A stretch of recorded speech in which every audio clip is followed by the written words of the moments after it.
چھوٹے بچے کو بھی آج نہیں نظر بتا سکتے. کی حفاظت نہیں سکھا پاتے کیونکہ ہر ہاتھ میں موبائل چلا گیا.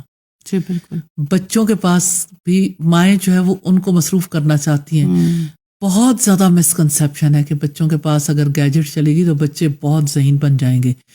بچے جو ہیں وہ اس کی وجہ سے زمانے میں انٹو رہیں گے اور بہت ساری باتیں کہ وہ سب کچھ سمجھنے کے قابل ہو جائیں گے. بچوں کے بارے میں کون سی ماں سوچتی ہے کہ جس کے ہاتھ میں موبائل آیا یا کوئی گیجٹ آئی وہ بے حیا بن جائے گا, وہ اپنی نظروں کی حفاظت نہیں کر پائے گا, وہ اپنی سماعتوں کی حفاظت نہیں کر پائے گا, وہ اپنے دل اور اپنے اعمال کی حفاظت نہیں کر پائے گا. کوشش ماں کی بات کرنا چاہتی ہوں.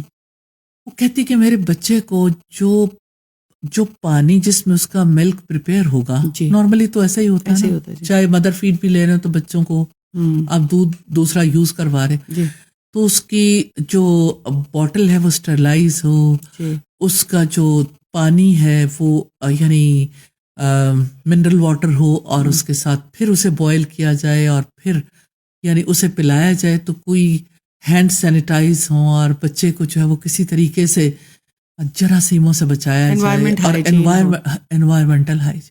اور اب اس دفعہ تو مجھے ایسا فیل ہوتا ہے کہ جیسے جو WHO کے اثرات بہت زیادہ بڑھتے چلے جا رہے ہیں, اس کی وجہ سے یعنی ماؤں کے ذہنوں میں یہ ڈال دیا گیا کہ جو بزرگ ہوتے ہیں نا ان کے منہ میں ایسے جرمز ہوتے ہیں جو بچوں کو نقصان دیتے ہیں, لہٰذا کوئی ماں اپنا بچہ کسی بزرگ کے ہاتھ میں نہیں دینا چاہتی.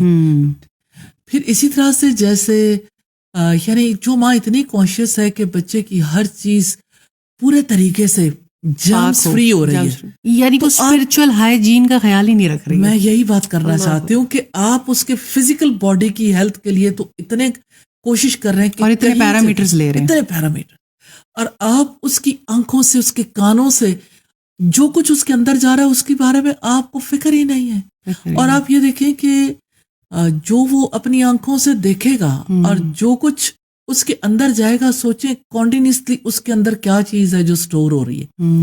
اور آپ سوچیں یہ جس ماحول میں ہمارے بچے پروان چڑھ رہے ہیں, لوگ کہتے ہیں ہمارا بزنس ہے, بل بورڈز ہیں, ہورڈنگز ہیں, جہاں جو کچھ ہے وہ چھوٹے بچے بھی دیکھتے ہیں, بڑے بھی دیکھتے ہیں. تو آپ دیکھیں کہ دماغوں کے اندر کیا کچھ بھر گیا ہے. اور واقعتاً ایک یعنی کہ باہر بھی اور اندر بھی, جیسے حضرت یحییٰ کی میں خاص بات بتانا چاہتی ہوں. چھوٹے تھے اور بچوں نے کہا کہ آئیں کھیلتے ہیں, تو انہوں نے کہا ہم کھیلنے کے لیے پیدا نہیں کیے گئے. اللہ اکبر. تو آپ یہ دیکھیں کہ یعنی سوچ کتنی پیور ہے, فوکسڈ ہے کہ ہم کس لیے پیدا کیے گئے. اسی سے پتہ چل رہا ہے کہ وہ جانتے تھے کہ میں کس لیے پیدا کیا گیا ہوں, اپنے زندگی کے مقصد سے بہت بچپن میں ہی آشنا تھے. تو جب کبھی آپ یعنی اور گورا استاذہ میں آپ کی بات کٹ کروں, گورا اس بات پہ ریسرچز کر رہا ہے کہ 50-60 سال کی زندگی گزارنے کے بعد بھی اگر آپ اپنے مقصد زندگی کو نہیں پاتے تو آپ دنیا سے ایک ناکام انسان کے طور پر ہی جائیں گے. اور یہ انزائٹی, ڈپریشن اور یہ بہت ساری چیزیں, اس کی وجہ تو یہی ہے نا کہ انسان اپنے مقصد کو نہیں پہچانتا اور پورا نہیں کرتا, گول سیٹنگ نہیں کرتا, کہ اسے یقین ہی نہیں آتا کہ میں نے بھی چلے جانا ہے, حالانکہ ایوری ون نوز.